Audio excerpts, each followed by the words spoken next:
How the fuck's it going, everyone? Back today with another video. So today I thought I would come back with a quick vinyl update, and by quick I mean probably not that quick. I do have 5 records to show here, one of which I was going to show in the last one, but I just ran out of time. I'm going to try and keep this to a minimum. I'm going to try and keep my rambling to a minimum, so not too much housekeeping here.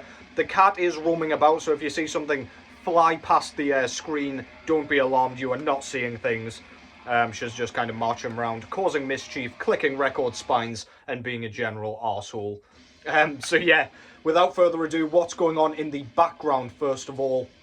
This is 1349 out of Norway, with their 3rd full-length album from 2005 entitled Hellfire. So this was kind of included in the big box of CDs that Keith brought round several weeks ago at this point. I am making my way through that box of CDs very slowly but very surely. I will be showing you them as I kind of pull them out and listen to them. So yeah, plenty more to come from that. But yeah, this is absolutely blistering, straight to the jugular black metal. No nonsense, no frills, no fanciness, just sheer carnage. Blast beats across the board, infernal screams, great lead work, some tremolo riffing, and yeah, just a great time overall. If you're in the mood for that kind of just bare bones primitive black metal, then you really can't go wrong with this band. I'm more familiar personally with their newer kind of more thrashy work, but this one is just killer.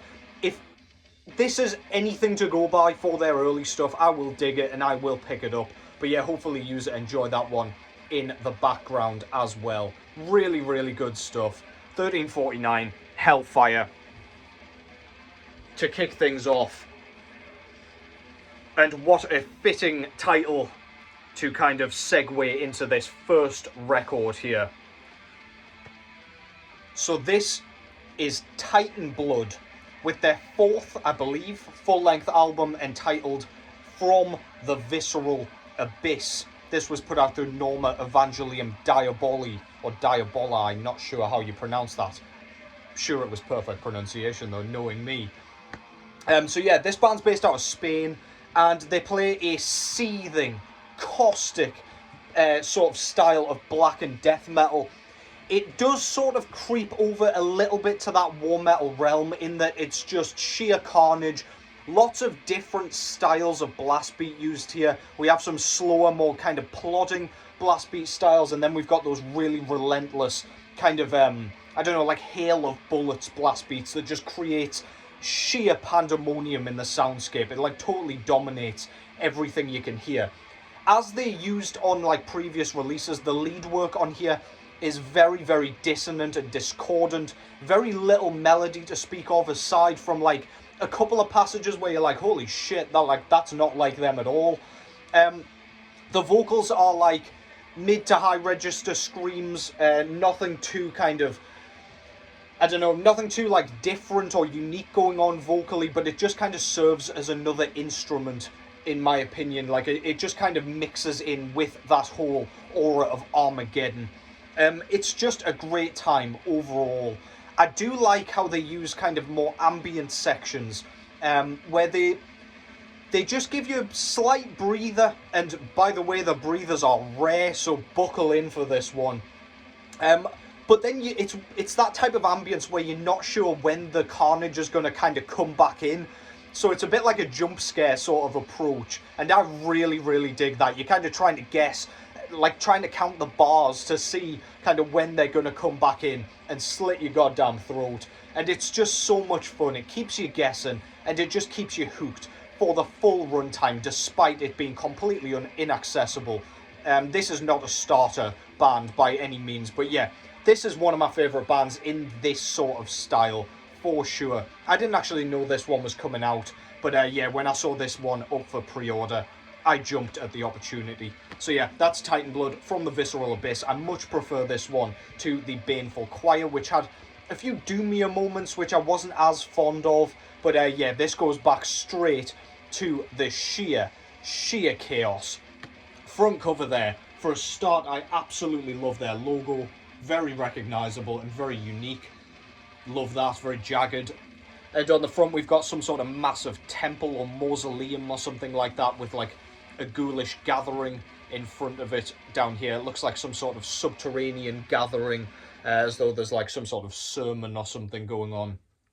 Really cool. It looks like the same artist did this as their previous work. I'm going to assume it was, unless somebody's trying to like capture the same sort of feel, but it's very detailed and yeah, you could stare at it for hours and still find new things to enjoy about it. But yeah, very cavernous and very fitting. Super, super claustrophobic, like the album itself. On the back, we have some sort of horrific, tentacled, like Lovecraftian being up top here that's kind of, I don't know, encircled by plasma or something like that. We've got like a demonic statue with some hooded figures here around the edges, some columns or pillars on the sides there, and just like a pit of bones with a burning like chalice or something down below. Really, really cool. Love that. With this, we get a very, very nice booklet. I can't actually tell which way up this goes. That way up is correct for the back, which has the kind of personnel and some recording information and things. But this seems to be the other way up. So I'm not exactly sure what's going on there. This goes this way up.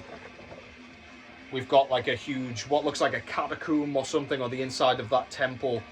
We've got a huge, kind of more up close picture of said being in all that plasma and fire and things. Very, very cool. But then we move along and we've got upside down lyrics. So it's all like different ways up, unless I'm being a complete and total jackass, which is entirely possible. But yeah, all the lyrics and everything inside. Just make sure you're reading it the right way up. And I believe that is everything that comes with this one. Plain black vinyl, so nothing too exhilarating to speak of there. Yeah, if you're in the market for like pure claustrophobia, sheer oppressive darkness, then look no further than any of Teitanblood's work. But this new one really is a treat for the senses. From the Visceral Abyss, by the mighty Teitanblood. The cat is attacking my arm. Next up, I've got something that I didn't actually realise was getting a vinyl pressing. I did buy the CD of this not too long ago, and I've been spinning that quite a bit. I have shown that in the background of a couple of vids so far already. But the band in question here, YouTube's going to love this album cover, by the way, picked specially. This is Hemdale out of the USA with their, I don't know if this is their debut compilation, but it is a compilation album basically of all of the band's works to date. So that includes demos, splits, including the In the Name of Gore split with Exhumed. Granted, it's missing the Exhumed side, but I did pick up the Hell's Headbangers repress of that one recently. Go and pick that up if you want that side.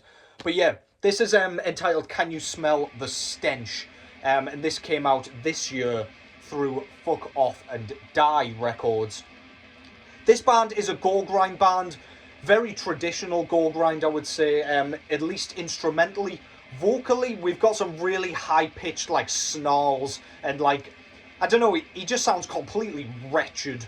To be honest, he sounds like he's having way too much fun, excuse me, singing about the things that he's singing about. Very unique vocal approach. As for the music, it's relentless, it's fast, it's brutal, it's punkish at times. It has that sort of thrashy, galloping sort of drum rhythm all the way through. Tracks don't deviate from one another very much on this. Like, every track has a pretty similar approach. We do get some great sound clips and sound bites kind of introducing certain tracks on here, which are oftentimes hilarious. The sort of lyrical themes are so funny and just so disgusting and absurd and completely obscene, which I absolutely love. And yeah, some of the track titles are absolutely abominable, but you can't help but laugh in disbelief. Yeah, just a great all-round time and essential if you like Hemdale in any facet, because this is a really slick release that just encapsulates the band and celebrates everything that they ever did. So yeah, front cover there. Really like Hemdale's logo. It is very straight to the point, just regular font, but it just looks neat and still recognizable somehow. No frills or anything, which is really badass. I don't know who this woman is, but it almost looks like the Black Dahlia, that woman that was murdered and didn't have like a identity or anything. But I could be wrong there. It is just a brutalized woman on the front. She has had a shitty time by the looks of it, and there is little more to say about that. I'll hide that quickly before YouTube kicks my ass anymore. On the other side, we've got all the track listing here. This is a double LP. We've got a decomposing corpse or decomposed corpse with weirdly intact feet there. Yeah, really cool. Just kind of photography. Fuck Off and Die Records put this one out. Yeah, badass. Gatefold, and we've got like cassette tapes and like demo front covers and flyers and things like that with a bio up top there. I love this kind of thing that comes with like demos and compilation releases that like Fuck Off and Die do, and Darkness Shall Rise and things like that, where you can just sink your fangs into like the history and lore of the bands that you are clearly kind of enamored by if you are buying these releases. But yeah, so inside we get a booklet, which is really nice. It's got that same decomposing corpse as on the back cover on the front there. And we've got like a mummified woman on the other side. And in here, we don't get lyrics or anything, but we do get a lot of artwork. We get those kind of gig flyers from back in the day. And we do get like an interview, if I can not drop that on camera. Yeah, so just loads of badass stuff, lots to be getting into whilst you listen to this thing. Yeah, as I say, love all that shit. It's like attention to detail again, that I just... It's one of the reasons why I pick these things up. They're just so like immersive, and they keep me captivated whilst I'm listening. So yeah, go and give that a whirl if you are in any facet sort of interested in gore grind. But if you like Hemdale, this is an essential release right here. That's in the name. No, it isn't. That's Can You Smell the Stench by Hemdale. And yeah, my CD version that I got from what the fuck's that label called? Extremely Rotten Productions. This little postcard thing came with it, but I'm just going to kind of keep that with the record as well. Just a cool little extra. Always nice. And that's that. So Hemdale, Can You Smell the Stench? Go pick that up. Absolutely fantastic stuff. Next up, more brutality for you fuckers. I've gone with this one. I don't think YouTube's going to love the boobs on the front of this, but I digress. Let's just pretend they're not there. Good save, I know. I'm sure that'll stop me being flagged here. This is Mortal Decay, out of the USA also, I believe, if I've gotten that right, with their debut full-length album from 1997, entitled Sickening, Erotic, Fanaticism. So, this is a brutal death metal band, and that kind of sums them up perfectly. However, I would argue this band has like huge leanings towards technicality at times.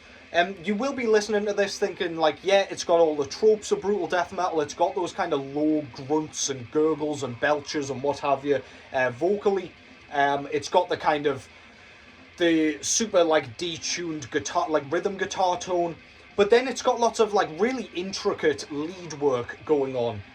And we even have some like stop-starty sort of tempo progressions and tempo transitions that are really like abrupt and very unusual and unconventional, that just make me think of some of the technical death metal bands that are out there. And it just gives this album like a bit more of a intriguing flavour. Compared to like just your typical like bare bones, balls to the wall, primitive, brutal death metal. However, yeah, don't let that mistake you. It's not like twiddly wankery. that you get kind of bored by just because it's like showing off and fretboard kind of trickery. This really does have charm. There's some fantastic bass work where all the music just drops out and you just get like a nasty little bass lick, and it sounds so badass. Some great songwriting on this, very, very memorable and catchy. And despite this being a pretty long thing, it's pushing the hour mark, which for an album of this style that's pretty challenging is a pretty intense sort of length. But yeah, this is absolutely fantastic. Does not outstay its welcome somehow, and it's just a great all-round time. So yeah, front cover there. Not really sure why they've used this like Microsoft Word art sort of logo up top along with their much cooler actual logo, but I digress. Doesn't really matter too much. On the front cover we've got a woman tied up and gagged, and that's about all there is to it. I do like the bordering and the colour scheme and everything though. The orange and black really does work for me. I love that combo. She doesn't look too concerned, so I'm assuming whatever this is consensual, but I don't know. I'll not kind of go down that little rabbit hole. On the back, we've got the band just playing live and things. Really cool. I like when photos like that are included. We've got the track listing here. Hell's Headbangers repressed this this year, I believe. If not, the back end of last year. I cannot remember. This is a gatefold, and we've got some more band photos, some credits, and we've got the lyrics here, which has a key down at the bottom, which tells you about what kind of content we're getting included in the lyrics. So we've got lots of necrophilia, slow torture, cannibalism, stabbing and dismembering, disturbed thoughts, strangulation, all that good stuff that we want in brutal death metal. Yeah, just really, really badass. Forgot to cover her nipples there, but god damn it, you all know what a boob looks like, man. Fucking hell. No inserts or anything, because we do get that really nice gatefold with all the lyrics in, but this did come on a very, very cool orange with black splatter merge smoke effect. Very, very nice. Goes perfectly with that cover art. Awesome stuff. Hell's Headbangers have been absolutely killing it recently, if you'll excuse the pun. But yeah, this is a great one. If you like your brutality, you like things a bit on the sicker side, go and check that out. Mortal Decay, Sickening, Erotic, Fanaticism. Toss that away so no one can see the tits. Next up, calming things down a little bit, I've gone with a traditional heavy metal release. This time from Erotic out of Germany. This is their sophomore full-length album from 2017 entitled Sanctimonious, and this was put out through Varn Records out of Germany also. Erotic, traditional heavy metal in the vein of Merciful Fate, King Diamond. Really clear to see and hear when you stick this on. It's the first thing that will come to your head, mainly because of the vocal approach here. We've got falsettos. We've got the falsettos kind of mixed with those kind of more nasally vocals that King Diamond is very well known for, where he kind of turns it into like a witch's cackle almost, but clean sung sort of thing, which is really, really cool. But yeah, musically, it is very much in that style. It's like the darker side of heavy metal, but we do have the inclusion of some like blackened elements. We have blast beats on this thing. We have tremolo picking on this thing, which makes it sound just so unique and so interesting that I just cannot look away. I cannot switch this thing off at the minute. On the opening track, Sanctimonious, or the opening proper track after the intro, we get this super fucking cool like tremolo lead riff with those blast beats, and it is just, it sets up the album just beautifully. But yeah, the lyrical content is in a similar vein to King Diamond also. It's like a bit of fiction that's been written. It's like a conceptual piece, mainly kind of surrounding sin and kind of being forgiven for sins and things like that. It is very cool. It's like nuns and a convent and stuff like that. I haven't properly delved into it, but that's the kind of feel I get from it. This is just a great, great album from a band that has not done any wrong so far. This was the last thing I needed from Attic full-length wise, and this might actually be my favourite of all of their work to date. It's just got such charm, and I can't get enough of it. Front cover there. Love their logo for a start up here with the upturned cross. We've got like a big church with a nun walking through a graveyard. Love that kind of colour palette with the grey and white there. Very, very standout. On this side, we get the track listing. This thing is about an hour and 10 minutes in length, but it really doesn't feel that way. So if you're like, too long, I'm not going to bother. Please, if you like kind of traditional heavy metal, but you're sick of the cheese that's kind of inspired by early Iron Maiden, then this really is essential for you to stick on. We've got a bit of context for the concept up here. Sister Joan Winslow, and it's got a date of death and birth there. Van Records put this out, as I said. This is a gatefold, and it's got the full layout and floor plan of the churchyard in which this concept is set. We've got some statues on the outer borders here as well. Love stuff like that. It just kind of allows you to get a bit more immersed in what they're singing about. In here we get a couple of extras, and not least of them this stunning massive booklet with the cover art on the front, just missing the logo. Same back side here. And in here we get a massive band photo in front of a church. 5-piece band. I'll get a bit closer there so you can see them in all their glory. But yeah, we've got kind of extra art here.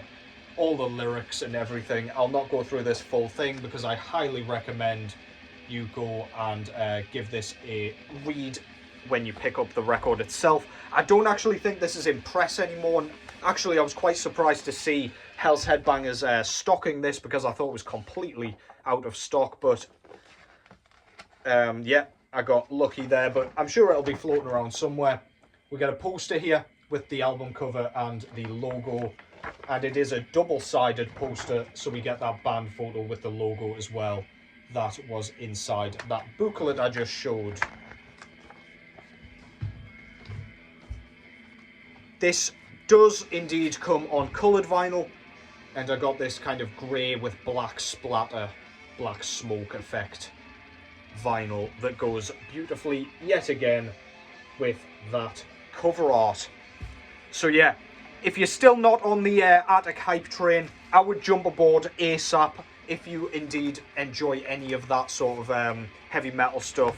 If you like Merciful Fate or King Diamond, I literally have no idea how you could possibly dislike this. But yeah, great stuff. Sanctimonious, Attic.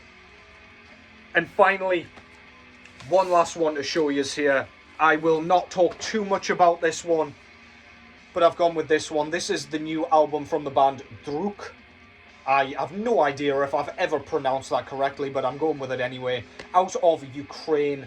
This is their 13th full-length album from 2025 entitled Shadow Play. And this one was put out through Season of Mist. So Drudkh are a band that I have been following since I first got into extreme metal. This band just never does any wrong, in my opinion. Atmospheric black metal, patient, brooding, building, emotive, nature-inspired, repetitive, but in a very kind of charming manner. If any other band kind of tried to do the repetition quite like Drudkh, they'd come across boring kind of 9 out of 10 times. But this band just manages to maintain your interest in an almost like hypnosis state. I just can't kind of look away from my turntable when this stuff is playing. It is just so mesmerising to hear a band at the peak of their powers still. Just do so much with so little. Drum-wise, one of my kind of favourite drummers in the game. I can't even remember the fucking guy's name, but never mind. He really does just... He doesn't overplay, but you can hear that he's got a lot of technicality and lots of, like, I don't know, he's got a bit of razzle-dazzle in his kind of catalogue where you know he can pull it out at any time, and he does at times, and you're like, ah, shit, you're kind of underplaying for the most part compared to your actual abilities. But, like, for the most part, we've got, like, a bit of a mid-paced plod, like a bit of a dirge, to be honest, and, I don't know, it just helps build tension and atmosphere, and just makes you feel. It's just palpable. And I can't get enough of it. They do some really quite subtle things with some of the riffs, where it's just like the odd guitar squeal or the odd note that's just completely out of place, where it's like high or whatever. I'm not a guitarist, if you can't tell. I don't know what the fuck I'm talking about. But yeah, they'll just pull that kind of thing out, and it just, I don't know, it transforms a track for me. Again, with so little. But yeah, the vocals are kind of mid-register to low-register kind of screams. They sound completely full of despair and despondency, and I think it fits just magnificently. Just another great album. This is the best work they've brought out in a mile, if you ask me, to be honest. And I've liked everything they've done so far. But yeah, this is really, really fucking good, man. It's getting a lot of hype, and rightly so. Front cover there, love their logo. Very easily read, but got enough kind of uniqueness to stand out. On the front, I don't really know what it is. It kind of looks like a grassy landscape with the sun reflecting into a pool or something. But anyway, very, very nicely painted, and it looks really, really badass. On the back, we've got the track listing in both Ukrainian and in English. Not too much else going on. On the inside of the gatefold, we've got a lamp or lantern with some leaves kind of flying off this dead tree. Very autumnal. Love that. We get a booklet here with all the lyrics in and everything. Nothing to show on the back. But yeah, all the lyrics are in Ukrainian, and we get the addition of a few extra art pieces here as well, just for a bit added context for the lyrical themes. And the disc itself, this is a double LP, by the way, comes on this green with yellow and black sort of smoke effect, and there are bits of blue in here as well, which are quite subtle and sparse, but very eye-catching. This was described as yellow vinyl, but I don't know who the fuck decided to call it that, because that to me is green. Perhaps I'm the colourblind one, but yeah, I don't know what happened there. But regardless, doesn't matter, looks badass, sounds fucking awesome. That's Drudkh, or however you want to pronounce it, out of Ukraine with Shadow Play. And that concludes that. Hopefully you've enjoyed that. Hopefully there was plenty to get stuck into there, plenty of new music to check out. Let me know in the comments what you thought of a lot of those releases. Take care as always, and I will catch yous in the next one.